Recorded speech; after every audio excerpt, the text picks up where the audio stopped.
Good afternoon, class. We already discussed about the sinus node arrhythmia and atrial arrhythmia. Then today we will discuss new topic, that is ventricular arrhythmia. So there are three basic type of ventricular arrhythmia. First one is premature ventricular complex, then second one is ventricular tachycardia, and third one is ventricular fibrillation. First one is premature ventricular complex. Premature ventricular complex is an impulse that starts in a ventricles and it is conducted through ventricles before the next normal sinus impulse.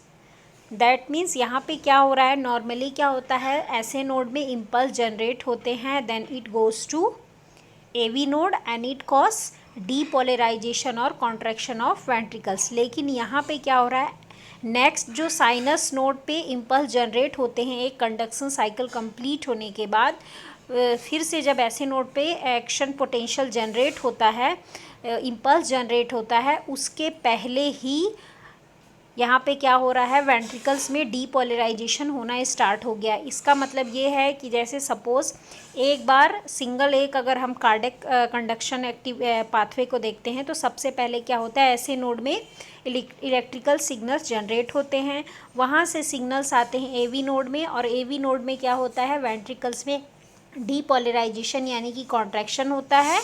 Then ventricles repolarisation होता है. Ventricles repolarisation होने के बाद फिर से cardiac activity जो conduction pathway फिर से रीस्टार्ट हो जाता है. तो ये जो रीपोलराइजेशन जो होता है वेंट्रिकल्स का, यानी कि रिलैक्सेशन होता है, उसके बाद फिर से नई जो कार्डियक कंडक्शन पाथवे शुरू होने वाली होती है, यानी कि फिर से जब नेक्स्ट साइकिल का ऐसे नोड पे इम्पल्स जनरेट होने वाला होता है, उसके बाद यहाँ पे वेंट्रिकल्स में कॉन्ट्रैक्शन होना चाहिए था, लेकिन ये जो कॉन्ट्रैक्शन है वो पहले ही हो जाता है, before impulse, before the next normal sinus impulse generate on the cyano-arterial node. So this is called premature ventricular complex. तो यहाँ पे आप देख सकते हैं जैसे कि ये नॉर्मल हार्ट बीट से ये जो ईसीजी दिखाया गया, और इधर का जैसे आप ईसीजी देख सकते हैं तो ये बिल्कुल आपको एबनॉर्मल मिलेगा. जो QRS जो यहाँ पे कॉम्प्लेक्स है वो आपको नॉर्मल भी मिल सकता है और एबनॉर्मल भी मिल सकता है. ये डिपेंड करता है कि प्री मैच्योर आर्ट्रियल जो कॉम्प्लेक्स है उसका जो कैरेक्टरिस्टिक है वो कैसा है. इट मे बी यूनिफॉर्म और मल्टीफॉर्म. यूनिफॉर्म का मतलब क्या है, जैसे कि मैंने साइनस रिदम के बारे में बताया. साइनस रिदम का मतलब क्या होता है, एक रिपीटेड पैटर्न का जो साउंड है वो रेगुलरली एक साउंड जनरेट होता है, फिर वो एबनॉर्मल साउंड हो या नॉर्मल साउंड हो, लेकिन अगर रेगुलरली वो जनरेट हो रहा है सेम पैटर्न में तो हम उसको बोलते हैं कि ये चीज़ रिदम में है. तो ये रिदम में भी हो सकती है और डिफरेंट डिफरेंट हर बार अगर आप देखेंगे तो उसका अलग अलग पैटर्न होगा, है ना. तो ये डिपेंड करता है कि ये यूनिफॉर्म है या यूनिफॉर्म नहीं है. What cause premature ventricular complex? So it occurs in the healthy people, especially the people who take beverages and other things like caffeine, nicotines and alcohols, and sometimes it is also caused by cardiac ischemia or infection. For example, in patient with myocardial infarction, if patient having heart failure, if patient have tachycardia, digoxin toxicity and hypoxia, acidosis, electrolyte imbalance, especially in case of hypokalemia. Then next one is characteristic. ECG में हमको क्या क्या चीज़ें इसमें देखने को मिलेंगी. So first one in rate it's depend on the underlying rhythm के बारे में अभी मैंने आपको बताया. अगर जो प्री मैच्योर वेंट्रिकुलर कॉन्ट्रैक्शन हो रहे हैं अगर वो सेम पैटर्न में रेगुलरली हो रहे हैं, दैट मीन्स क्या है, यहाँ पे रिदम क्या है उसकी मेंटेन है. लेकिन अगर वो एबनॉर्मल पैटर्न में हो रहे हैं, सेम पैटर्न को फॉलो नहीं कर रहे हैं, जो एबनॉर्मल पल्स जनरेट हो रहा है वो भी, तो हम उसको बोल सकते हैं कि रिदम इसका रेगुलर नहीं है. तो ये डिपेंड करता है रिदम के ऊपर कि रेट क्या होगा. देन पी वेव इसमें हमको नॉर्मली देखने को मिलेगा non associated with the PVC. इसका प्री मैच्योर वेंट्रिकुलर कॉम्प्लेक्स से कोई इसका इफेक्ट देखने को नहीं मिलेगा, क्योंकि जो पी वेव्स है वो क्या इंडिकेट करता है, आर्टेरियल डीपोलराइजेशन। और यहाँ पे ऐसे नोड में इलेक्ट्रिकल सिंपल्स तो जनरेट होंगे ही, आर्टेरियल डीपोलराइजेशन होगा तो पी वेव जनरेट होगा ही, लेकिन उसके ऊपर आपको कोई यहाँ पे इफेक्ट नहीं दिखेगा, क्योंकि यहाँ पे जो प्रॉब्लम अराइज हो रही है वो अराइज हो रही है वेंट्रिकल्स में। Then PR interval, it is also normal and which is not associated with the PVC, ये भी नॉर्मल ही रहेगा जैसे नॉर्मल ECG में आपको मिलता है। Then QRS shape and duration, usually normal but ये वाइड भी हो सकता है, एंड इसका जो अपीयरेंस है वो बिल्कुल स्ट्रेंज या बिल्कुल अनयूजुअल सा हो सकता है। P/QRS रेशियो, इसमें 1 P वेव के साथ आपको 1 QRS कॉम्प्लेक्स देखने को मिल सकता है, या आपको P वेव एब्सेंट मिलेंगी उसके साथ ही QRS कॉम्प्लेक्स देखने को मिलेगा। Then management, so firstly initial management is to correct the cause, which cause premature ventricular complex. सबसे पहले हमको जो कॉज है उसको करेक्ट करना है। In the absence of disease it's usually not serious, अगर इसके साथ में कोई डिसीज़ नहीं है अगर, तो ये इतना सीरियस कंडीशन नहीं है। And it's PVC that are frequent and persistent, लेकिन अगर ये बहुत ही फ्रीक्वेंटली हो रहा है, परसिस्टेंटली यानी कि लगातार हो रहा है, तो इसको हम ट्रीट करते हैं with the help of several drugs like amiodarone and Sotalol. Amiodarone, it is anti-arrhythmic drug and it block the potassium rectifier which are responsible for the repolarization of the heart. And in patient with acute myocardial infarction, that is the drugs which is used, that is lidocaine.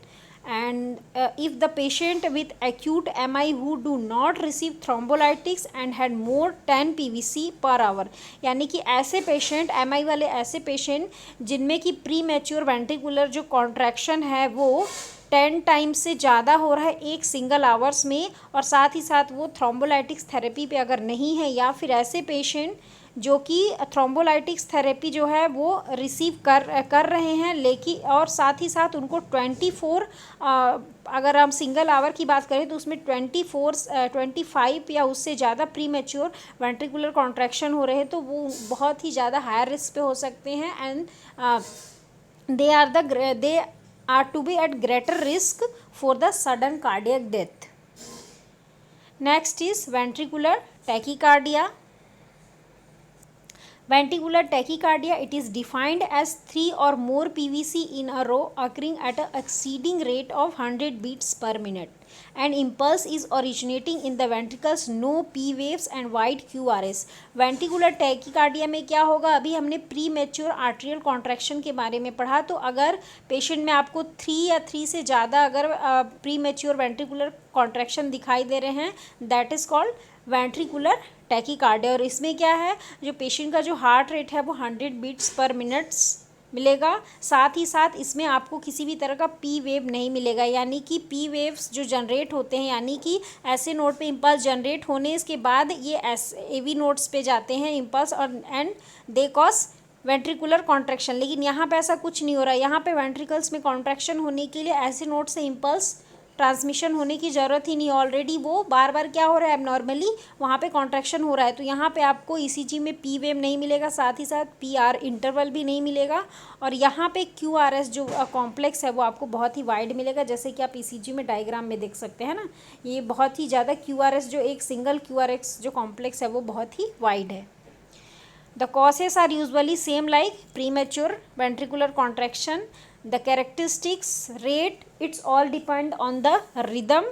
जैसे अभी मैंने pre mature ventricular contraction में बताया, तो same ये rhythm पे depend करता है, इरेगुलर है या रेगुलर है। एंड रेट की बात करें तो रेट जो रहेगा इसमें between 100 to 200 beats per minute. Then P wave, it's usually difficult to identify, इसको आइडेंटिफाई करना बहुत ही डिफ़िकल्ट है। पी वेव को पी बार इंटरवल भी हम इसमें मेज़र नहीं कर सकते। QRS का जो शेप है और ये जो ड्यूरेशन है उसका ड्यूरेशन 0.12 सेकेंड का हमको देखने को मिलेगा। जो कि नॉर्मल अगर इसको वैल्यू की बात करें इसके ड्यूरेशन की तो 0.08 से 0.12 सेकेंड होता है। तो इसमें आपको ड्यूरेशन 0.12 सेकेंड मिलेगा और इसमें जो इसका शेप है वो बिल्कुल ही अनयूजुअल रहेगा और इरेगुलर पैटर्न में रहेगा। And the P is to QRS ratio, that is difficult to determine if P waves are apparent, usually 1:many। Usually तो अगर आप देखें मैक्सिमम P waves आपको दिखाई नहीं देंगे, और अगर आपको P waves दिखाई देंगे तो एक सिंगल P wave के साथ आपको बहुत सारे QRS कॉम्प्लेक्स दिखाई देंगे। सो 1:many का मतलब क्या है, एक सिंगल वेव के साथ आपको मेनी यानी कि बहुत सारे QRS कॉम्प्लेक्स दिखाई देंगे। Next is management. If patient is stable and continuingly assessment, especially obtaining a 12 lead ECG may be only action necessary. However, the patient may need anti-arrhythmic medications, anti-tachycardia pacing and direct cardioversion. So what is cardioversion? Cardioversion, it is a procedure which is used to restore the normal heart rhythm. ये एक medical procedure होता है जिसको कि हम heart के normal rhythm को restore करने के लिए हम इसको परफॉर्म करते हैं। And it is usually done by the sending electric shock to the heart and electrode place in the chest, same like ECG। So यहाँ पे दो चीज़ें हमको इसके लिए करनी है। सबसे पहले पेशेंट को कार्डियोवर्जन करना है, साथ ही साथ एंटी एरिथमिक मेडिकेशंस देने हैं। So here are the examples of some anti arrhythmic medications like IV procainamide, IV amiodarone, lidocaine. Next one is cardioversion. It is the treatment of choice for the patient it VT in a symptomatic patient, जिनमें कि हमको symptoms दिखाई दे रहे हैं। And defibrillation is treatment of choice for the pulseless VT। defibrillation हम किस में use करते हैं, मैं आपको ऑलरेडी defibrillation के ऊपर जो वीडियो है और क्लासेस है ले चुकी हूँ, तो फिर से यहाँ पे उसको मैं डिस्क्राइब नहीं करूँगी। डिफिब्रिलेशन हम कब करते हैं, इमीडिएट करना है हमको। साथ ही साथ ये जो डिफिब्रिलेशन है हम इसमें कब करते हैं, जब पेशेंट में जो पल्स है बिल्कुल भी नहीं मिलेगा, in case of patient with ventricular tachycardia. And for long term management patient with ejection fraction. What is ejection fraction? It is the percentage of blood leaving the heart and the end time of contraction.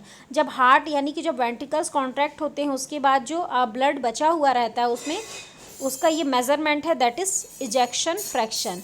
And if the patient with ejection fraction is less than 35 should be considered for an implantable cardioverter defibrillator, and those when an ejection fraction is greater than 35% may be managed with the antiarrhythmic drug, for example amiodarone. Next one is ventricular fibrillation. It is the most common dysrhythmia in the patient with cardiac arrest, that is ventricular defibrillation. It is a rapid disorganized ventricular rhythm which cause ineffective querying of the ventricle. Same हमने arterial fibrillation में भी हमने देखा था, उसमें क्या है, rapid disorganised, उसमें आर्ट्रियल कॉन्ट्रैक्शन हो रहा था, और सेम यहाँ पे वेंट्रिकल्स में हो रहा है। So here the no atrial activity is seen on the ECG। यहाँ पे आपको P वेव्स बिल्कुल भी नहीं मिलेगा, यानी कि आर्ट्रियल एक्टिविटी देखने को नहीं मिलेगी। द ईटियोलॉजीज आर, जैसे कि हमने आर्ट्रियल फिब्रिलेशन में पढ़ा था, आर्ट्रियल फ्लटर में पढ़ा था हमने, आर्ट्रियल कॉन्ट्रैक्शन बहुत ज़्यादा होता है due to hyperexcitability of the atrial cells. तो यहाँ पे एक्साइटेबल्स कौन से हैं, वेंट्रिकुलर सेल्स हो गए हैं। And the another cause, that is untreated or unsuccessfully treated ventricular tachycardia, acute MI, cardiomyopathy, that is enlargement of heart muscles, valvular heart disease like mitral valve regurgitation, aortic valve regurgitation, mitral valve and mitral valve prolapse, aortic stenosis, mitral valve stenosis, and another several arrhythmic medication, acid base and electrolyte abnormalities and electrical shock. These all cause ventricular fibrillation. Then the characteristic of ventricular fibrillation. So in this there is no P wave, that means no arterial activity seen on the ECG graph. The ventricular rate, it is greater than 300 per minute. Ventricular rate, it is extremely irregular. क्यों? क्योंकि यहाँ पे ventricles में जो contraction हो रहे हैं वो बिल्कुल डिसऑर्गेनाइज्ड और अनयूजुअल पैटर्न में है। So here the rhythm is irregular because here it is without a specific pattern. Then QRS shape इसमें इरेगुलर, साथ ही साथ बहुत ही इसमें अनड्यूलेटिंग वेव्स यानी कि अप एंड डाउन वेव्स आपको बहुत ज़्यादा देखने को मिलेंगे, जिससे कि QRS कॉम्प्लेक्स को रिकॉग्नाइज करना, पहचानना बहुत मुश्किल होगा ECG में.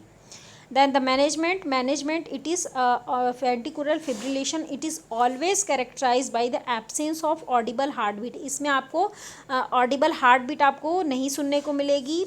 इसमें पेशेंट का रेस्पिरेशन, पल्स, ये सारी चीज़ें आपको एब्सेंट मिलेगी.